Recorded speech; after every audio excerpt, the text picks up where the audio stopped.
untuk memiliki kecakapan global dan beradaptasi terhadap kebutuhan global khususnya dunia kerja. Harus lebih kritis lagi yang tadi disampaikan kredibel apa tidak ya, itu betul sekali. Jangan termakan dengan tagline hati-hati.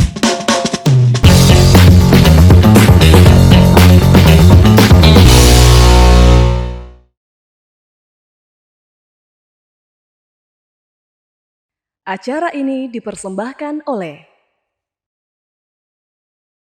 Assalamualaikum warahmatullahi wabarakatuh. Senang sekali saya Zulkarnain Jumar Taufik dapat kembali menjumpai Anda dalam program Unhas Speak Up.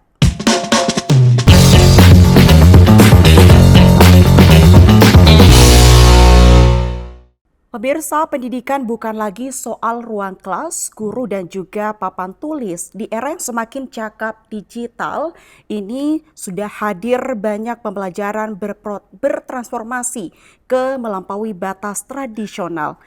Kita sedang menyaksikan lahirnya sebuah pendekatan baru, yakni mikrokredensial. Sebuah sistem yang menjadikan akses yang lebih luas, lebih cepat dan juga tentunya lebih relevan untuk menjawab kebutuhan dunia kerja yang terus mengalami fase perubahan. Namun apakah pendekatan ini hanya tren sesaat atau benar-benar solusi di masa depan? Dan bagaimana peran perguruan tinggi seperti Universitas Hasanuddin melalui Direktorat Transformasi Pendidikan dan juga Inovasi Pembelajaran dalam memainkan perannya di perubahan besar kali ini? Untuk menjawab dan tentunya mengupas pertanyaan ini, langsung kita sudah kedatangan dengan Direktorat Transformasi Pendidikan dan Inovasi Pembelajaran Universitas Hasanuddin. Telah bergabung bersama saya Ibu Sahrianti Saad Eshud, MSI PhD. Baik, selamat pagi. Assalamualaikum warahmatullahi wabarakatuh, Ibu. Waalaikumsalam warahmatullahi wabarakatuh dan selamat pagi. Iya, oke. Ibu Sahrianti, disapanya Ibu Sahrianti. Ibu Ari. Ibu Ari, oke. Ibu Ari, gimana perjalanannya ke UNASDIP? Apakah ini pertama kalinya berkunjung langsung ke sini atau bagaimana? Pagi ini hujan-hujan, saya dari rumah sangat excited atas undangannya Unhas TV, dan ini adalah pertama kali saya masuk ke studio Unhas TV. Oke. Dan kalau ruangan ini sih sebelumnya udah pernah, tapi sebagai studio Unhas TV ini pertama kali saya pertama hadir di kali. sini. Dan memang di perjalanan hujan ya, Bu ya? Iya, Bahkan betul saya sekali. juga kehujanan di jalan. Baik, berbicara tentang pembelajaran digital melalui mikrokredensial, Unhas sebagai salah satu perguruan tinggi di Indonesia telah menghadirkan Direktorat Transformasi Pendidikan dan juga Inovasi Pembelajaran. Betul sekali. Ini mungkin sebagai direktorat baru yang mungkin bagi kalangan sivitas akademika mungkin masih ada yang belum tahu sebenarnya Direktorat Transformasi Pendidikan dan Inovasi Pembelajaran atau disingkatnya Direktorat Transdiva ini tuh seperti apa sebenarnya, Bu? Oke, baik. Terima kasih, Sul. Jadi Direktorat Transformasi Pendidikan dan Inovasi Pembelajaran ini adalah memang direktorat baru. Belum setahun usianya. Di awal tahun 2024 direktorat ini dibentuk di bawah naungan bidang akademik dan kemahasiswaan, bergabung bersama dengan Direktorat Pendidikan dan Direktorat Kemahasiswaan. Jadi direktorat ini dibentuk pada dasarnya adalah upaya Unhas untuk mengimplementasikan transformasi dan inovasi pembelajaran dalam mendukung berbagai aktivitas pembelajaran tentunya kalangan sivitas akademika di Universitas Hasanuddin. Oke, untuk hadirnya sendiri itu apa sih sebenarnya urgensinya dan juga peran yang akan dibawa ke depan mungkin, Ibu? Oke, jadi seperti tadi yang saya katakan bahwa terbentuknya Direktorat Transformasi Pendidikan ini adalah sebagai strategi oleh Unhas bagaimana menyiapkan lulusan Unhas nanti untuk memiliki kecakapan global dan beradaptasi terhadap kebutuhan global di khususnya dunia kerja. Jadi di bawah Transdiva ini ada 3 subdirektorat.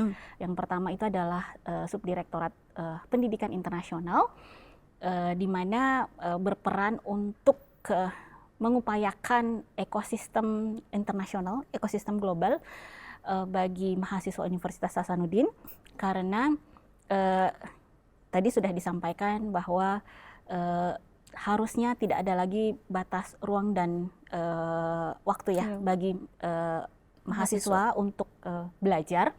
Jadi termasuk adalah belajar di luar. Dalam hal ini adalah belajar di internasional ya, lingkungan internasional. Jadi pendidikan internasional ini adalah kami mengelola terkait dengan program double degree dan joint degree. Jadi program ini termasuk adalah program internasionalisasi Unhas, dan yang berikutnya adalah kami kembangkan terkait dengan salah satunya adalah micro credential. Kalau secara umum micro credential ini mungkin orang tahu adalah Coursera ya, tapi di Unhas sendiri kita kembangkan secara internal itu namanya Unhas Course. Oke, itu ada di bawah pendidikan internasional. Kemudian yang subdirektorat yang kedua adalah teknologi dan inovasi pembelajaran. Jadi kita tahu bersama bahwa teknologi digital tidak bisa lagi dihindari sekarang dalam belajar, tidak lagi dibatasi dalam ruang kelas, sehingga di subdirektorat ini kita mengembangkan berbagai platform yang terintegrasi satu dengan yang lain untuk mendapatkan pengalaman belajar yang lebih efisien bagi Civitas Akademika Unhas. Salah satu yang kita kembangkan itu adalah Learning Management System. Kalau Dek Zul tahu, itu adalah Sikola, Sikola 2.0 yang mungkin mahasiswa gunakan selama pembelajaran ya, selama mahasiswa. Kemudian kita integrasikan dengan Neosia. Neosia ini adalah perencanaan pembelajaran.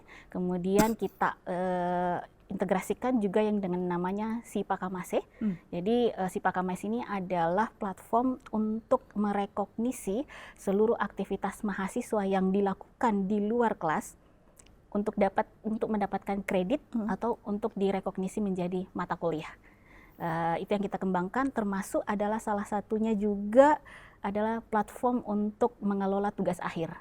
Jadi sekarang tidak perlu lagi dosen untuk bertemu secara langsung dengan mahasiswa, ataupun mahasiswa juga tidak perlu menunggu waktu yang tak pasti ya untuk bertemu. Tinggal gunakan nanti platform pengelolaan tugas akhir, sehingga seluruh aktivitas mulai dari penunjukan pembimbing, penguji, serta pengelolaan revisi, koreksi, dokumen-dokumen segala macam, serta penilaian itu kita lakukan di platform tersebut. Jadi kalau tidak pun bertemu, boleh dilakukan secara online di platform tersebut, dan ini kita kelola di bawah Subdirektorat Teknologi dan Inovasi Pembelajaran. Kemudian yang ketiga adalah Subdirektorat Pendidikan Berbasis Pengabdian Masyarakat. Kalau teman-teman tahu, mungkin kenalnya KKN ya. Nah, KKN ini ada di bawah subdirektorat tersebut, pengelolaan subdirektorat tersebut, dan kami bertransformasi sesuai dengan nama direktorat. Ini adalah kami mengembangkan model-model KKN, model-model pengabdian yang tidak hanya sekedar pemberdayaan masyarakat, tetapi kita beyond of that, masuk ke yang namanya inovasi daerah. Jadi ada saja daerah yang membutuhkan sumber daya dari kampus, itu bisa melalui KKN. Jadi kami mengirimkan mahasiswa untuk membantu inovasi-inovasi daerah. Kemudian ada juga yang namanya prestasi mahasiswa. Jadi mahasiswa yang mengikuti kompetisi atau mahasiswa yang related dengan pengabdian pada masyarakat atau pemberdayaan, itu bisa dikonversi menjadi SKS KKN ataupun disetarakan dengan KKN. Kemudian ada juga sampai bahkan di jejaring internasional. Jadi sekarang ada KKN internasional. Jadi tidak hanya sekedar di daerah, di desa, tetapi bisa juga jauh daripada itu. Jadi di masyarakat global. Oke, luar biasa ya, Direktorat Transformasi Pendidikan dan Inovasi Pembelajaran atau disingkatnya Direktorat Transdiva ternyata menghadirkan dibagi menjadi 3 subdirektorat, dan itu ketiganya memang punya programnya masing-masing, dan target besar utamanya itu adalah mahasiswa, Bu, ya. Oke, berbicara tentang era digital, memang seperti yang dikatakan Ibu Saryanti, memang agak sulit ya untuk kita hindari, dan memang kita harus ikut dan menjadi dalam bagian dari perubahan itu. Dan tentunya salah satunya adalah perluasan pembelajaran digital melalui micro kredensial yang sudah mungkin sedikit tadi ditekankan. Mungkin bisa lebih dalam lagi sedikit Ibu mengenai bagaimana sih, seperti apa dan bagaimana cara kerja dari micro kredensial ini sendiri, Bu? Oke, baik.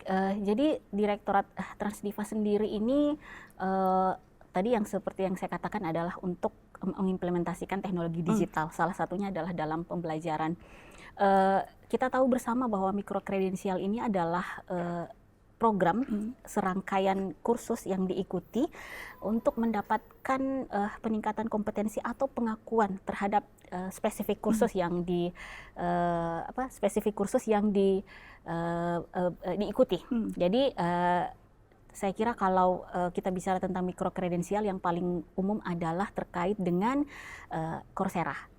Kalau Dek Zul tahu ada yang namanya Coursera yang secara global kursus-kursus itu diberikan oleh lembaga yang tersertifikasi, lembaga kredibel, bahkan perguruan tinggi yang kredibel. Nah, kalau di level universitas sendiri, Transdiva mengembangkan yang namanya Massive Open Online Courses, yang disingkat dengan MOOCs. Jadi MOOCs ini adalah sebagai langkah awal Unhas untuk berperan memperluas akses pendidikan di Indonesia. Jadi tidak hanya diakses oleh mahasiswa yang untuk transfer kredit ya, tetapi bisa juga diakses oleh publik.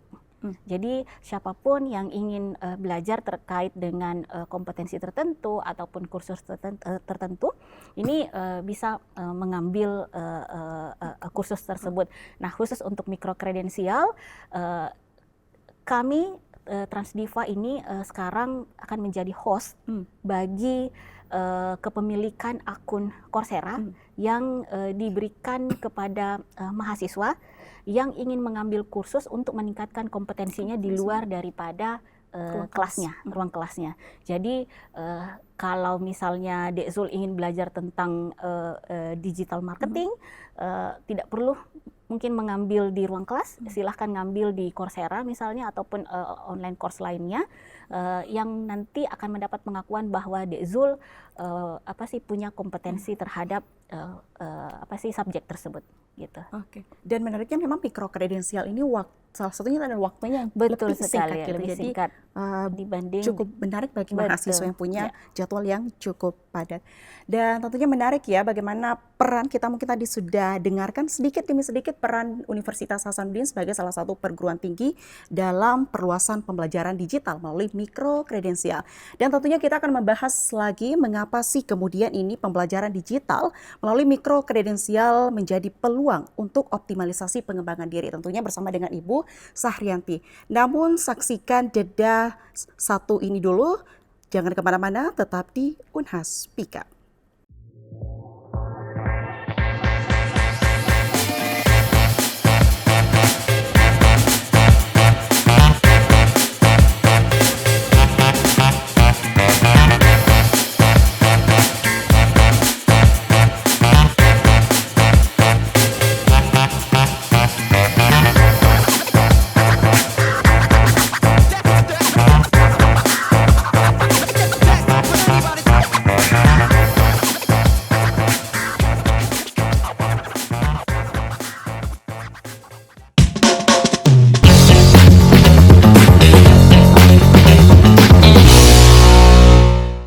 Baik, pemirsa Unhas TV, masih bersama saya Zulkarnain Jumar Taufik dalam program Unhas Speak Up, dan tentunya bersama narasumber yang cantik kita hari ini ada Ibu Sahrianti mengenai besarnya manfaat yang dihadirkan dari mikrokredensial, dan juga tentunya Unhas juga merespon dengan baik melalui pendekatan ini.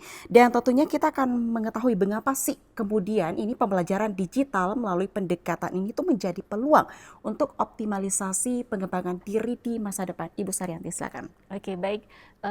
Kenapa program mikrokredensial ini menjadi salah satu peluang untuk mengoptimalkan pengembangan diri? Yang pertama karena fleksibilitasnya yang sangat tinggi ditawarkan. Betul.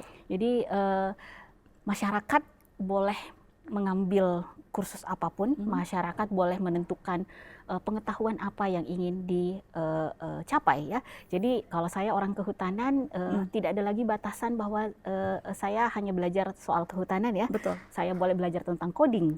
Jadi orang kesehatan misalnya tidak orang kesehatan tentunya boleh juga belajar terkait dengan digital marketing. Oke, jadi ini ditawarkan oleh mikro kredensial. Jadi peluang-peluang tersebut tentu sangat dibutuhkan di dunia kerja saat ini terkait dengan kompetensi tambahan apa yang kita miliki. Nah, tadi yang saya katakan bahwa pengetahuan tersebut mungkin akan diambil di dalam kelas tradisional, mungkin ya konvensional itu akan memakan waktu, tetapi kalau di mikro kredensial itu bebas, fleksibel sekali, siapapun boleh, tidak ada batasan. Yang penting adalah komitmen untuk menyelesaikan programnya. Karena kan kalau di mengambil kursus mikro kredensial itu harus sampai selesai untuk kita mendapatkan pengakuan terhadap subjek tersebut. Gitu. Jadi siapapun boleh dengan mikro kredensial, kapanpun, dimanapun, bebas. Jadi ini saya kira peluang bagi kita semua untuk memanfaatkan program mikro kredensial sebagai upaya untuk mengoptimalkan potensi diri. Oke, dan jangan jauh-jauh, Direktorat Transdiva juga sudah menyediakannya, betul, Ibu ya. Betul sekali. Dan tentunya selain daripada fleksibel, mungkin masih ada yang menjadikan ini peluang untuk pengembangan ke depannya, Bu. Ya, betul sekali. Jadi karena sekarang rekrutmen terhadap karyawan dan industri mencari mencari betul-betul yang punya kompetensi tambahan gitu ya, tidak hanya persoalan akademik ya, IPK misalnya kalau lulusan dari perguruan tinggi. Jadi mungkin Dek Zul tahu bahwa sekarang sudah bertebaran di mana-mana kelas-kelas online. Jadi yang paling utama dan yang paling penting adalah bagaimana kita sebagai yang akan mengambil kursus ini, tadi yang saya katakan, memang menginginkan itu sebagai upaya untuk mengembangkan diri dan komitmen untuk menyelesaikan program. Jadi karena yang pertama tadi lebih kelas-kelas online itu menjadikan dia lebih mudah diakses tentu. Kelasnya lebih mudah diakses karena ada yang namanya teknologi informasi dan teknologi digital. Juga saya kira ragam dari kelasnya sekarang yang terus dikembangkan. Jadi mungkin yang sekarang marak adalah terkait dengan digital marketing, public speaking, ataupun terkait dengan coding, desain ya. Jadi tidak menutup kemungkinan ke depannya itu akan ada topik-topik yang kekinian. Betul. Dan Unhas sendiri sebenarnya kami memulai untuk belum ke arah komersial ya. Kami memulai untuk bagaimana pengetahuan ataupun ilmu yang dimiliki di pakar-pakar yang ada di Unhas, dosen-dosen dalam hal ini adalah itu juga dapat dijangkau oleh masyarakat umum. Jadi tidak hanya untuk mahasiswa kita, tetapi juga bisa diperoleh oleh masyarakat secara umum. Oke, mungkin tadi Ibu Aris sudah singgung sedikit kalau di era digital sekarang itu bertebaran kelas digital itu tentu ada dampak positifnya dan juga negatifnya. Misalnya itu akan lebih mudah untuk mendapatkan pembelajaran digital, tetapi juga agak sulit untuk menyeleksi yang mana sih benar-benar ini kelas digital yang kredibel ataupun tidak. Itu sebagai Direktorat Transformasi Pendidikan dan Inovasi Pembelajaran UNAS itu bagaimana tanggapan Ibu sendiri? Oke, betul sekali. Masyarakat tentu harus sekarang fokus pada bagaimana memilih dan memilah. Masyarakat dalam hal ini bukan hanya mahasiswa ya, tetapi masyarakat juga secara umum harus lebih kritis lagi. Yang tadi disampaikan kredibel apa tidak, ya itu betul sekali. Jangan termakan dengan tagline. Hati-hati dengan promosi ikut kursus ini misalnya supaya hanya dapat sertifikat, karena pada dasarnya adalah kembali lagi layanan mikro kredensial ini adalah ditujukan bagi orang yang pertama apakah hanya haus akan pengetahuan, dan yang kedua adalah memang untuk digunakan untuk mendapatkan pekerjaan ataupun untuk menunjukkan bahwa saya expert, saya punya kompetensi tertentu atau expert di bidang ini. Jadi saya rasa aspek yang perlu dipertimbangkan adalah memang bagaimana memilih. Kita tidak bisa batasi sekarang ya, Dek Zul ya. Iya, Kita betul. tidak bisa batasi informasi yang beredar, tetapi kembali lagi ke diri sendiri, Iya. bagaimana kita memilih, bagaimana kita mengakses, dan tujuannya apa. Jadi apakah itu ingin memperkaya, contoh misalnya Dek Zul sekarang ini public speakingnya bagus nih. Tentu tidak harus anak ilmu komunikasi ya yang akan punya kompetensi tersebut. Silahkan ngambil pilihan-pilihan kursus yang bertebaran di mana-mana. Tetapi ingat harus cari yang tentunya kredibel sehingga nanti kedepannya sertifikatnya juga bisa digunakan gitu pada saat misalnya ingin menuju ke karir yang lebih baik gitu. Oke, jadi jangan tergiur ya, misalnya dengan promosi bayar segini, dapatnya 1 bulan, itu Iya. berhari-hari belajarnya, Betul. itu jangan terpengaruh. Dan bagaimana sih Ibu ini kita lihat ya, para pemburu biasanya kelas digital itu hanya untuk memburu sertifikat ya. Iya. Bagaimana sih pengaruh sertifikat ini itu sendiri untuk persaingan di dunia kerja, Ibu? Oke, itu tidak bisa dihindari ya, bahwa beragam cara dilakukan, apakah latar belakangnya adalah bisnis ataupun latar belakang yang terjadi latar belakang lain ya, tetapi itu sudah marak terjadi bagaimana suatu sertifikat itu dimanipulasi dan segala macam ya. Jadi bagi para pemburu kelas digital, saya kira harus dipahami bahwa mayoritas sekarang instansi ataupun perusahaan pada saat ini sudah menerima yang namanya berbagai sertifikasi selain ijazah ya. Selain ijazah menerima berbagai sertifikasi untuk open recruitment. Jadi kalaupun misalnya kita punya sertifikasi hanya sebagai dokumen, tentu perusahaan ataupun recruiter ini akan mencari tahu ini sebenarnya lembaga pemberi sertifikasinya itu adalah kredibel apa tidak.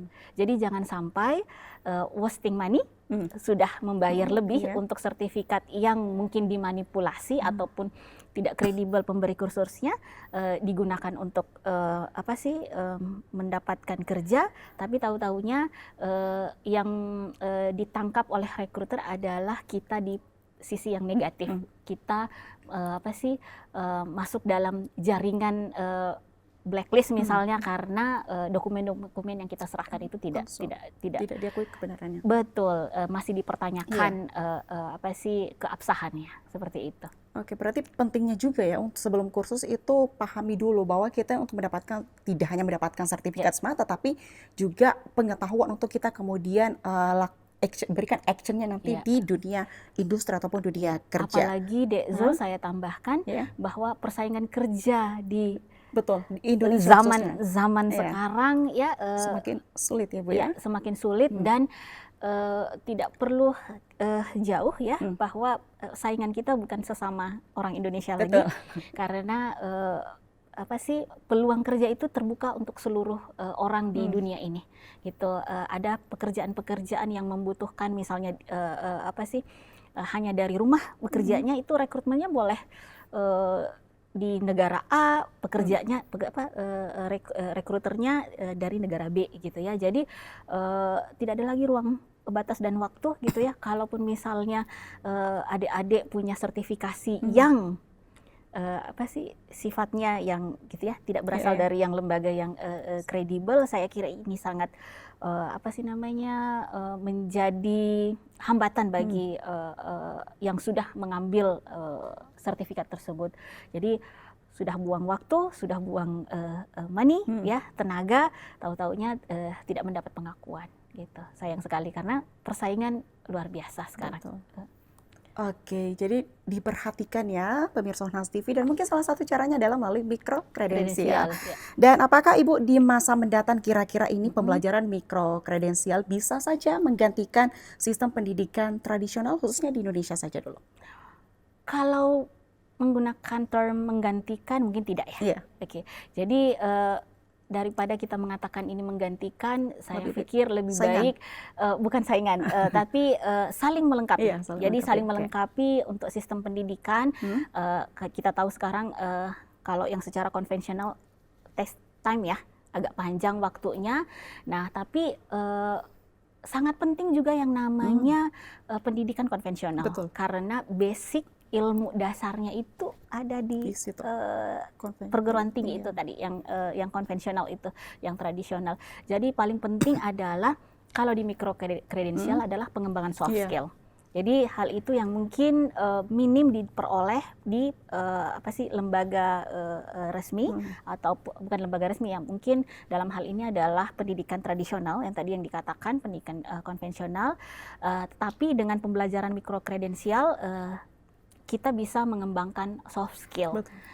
Jadi bukan hanya persoalan akademik juga ya, tetapi soft skill kita ini bisa lebih kompetensi kita bisa lebih responsif terhadap apa saja yang terjadi di dunia luar. Oke, berarti artinya saling melengkapi ya Ya. antara sistem pendidikan tradisional dan juga mikro kredensial. Terakhir Ibu, mungkin Oke. Ibu Ari sedikit pesan untuk para mahasiswa yang mungkin agak ragu nih untuk ikut kelas digital melalui khususnya mikro kredensial. Oke. Kalau saya mengatakan seperti ini, jangan pernah melewatkan peluang untuk mengambil mikro kredensial, khususnya kepada mahasiswa ya.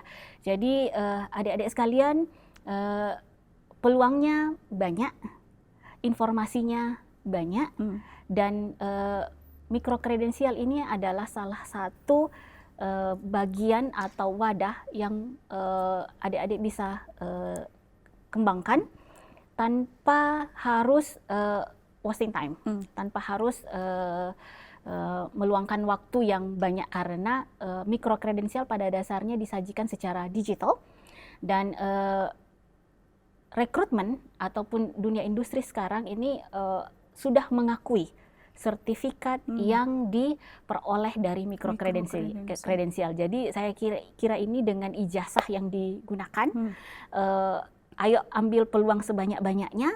Soft skill apapun silahkan dikembangkan, kompetensi apapun dikembangkan. Saya kira Unhas juga memberikan kesempatan untuk itu. Bagaimana aktivitas yang di luar itu bisa diakui menjadi satu mata kuliah ataupun menjadi kredit, dan bisa membuat masa studinya menjadi lebih singkat.